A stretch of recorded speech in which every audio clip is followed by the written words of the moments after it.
Tuwing mayroon na pulubi na nangingi sa daan, sumagi ba sa inyong isipan na tumulong? Tuwing mayroong taong nangangailangan sa kahit anumang aspeto, agad ka bang tumutulong kahit walang anumang kapalit? Baris, kamusta? Parang balista ka, ano problema? Masakit ako ulo ko, ano bang nasusuka mo? Ganun ba? Gusto mo pagkuha ka na ng tubig?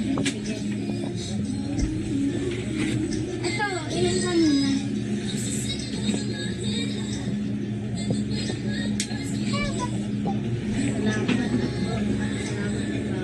Walang anuman ay ang pagmamalasakit sa kapwa ay isang makataong kilos ng pagmamahal. Ito ay pagpapaubaya ng pansariling kapakanan para sa kabutihan ng kapwa. Kaugnay nito ang bukas palad na paglilingkod na walang hinihintay na kapalit.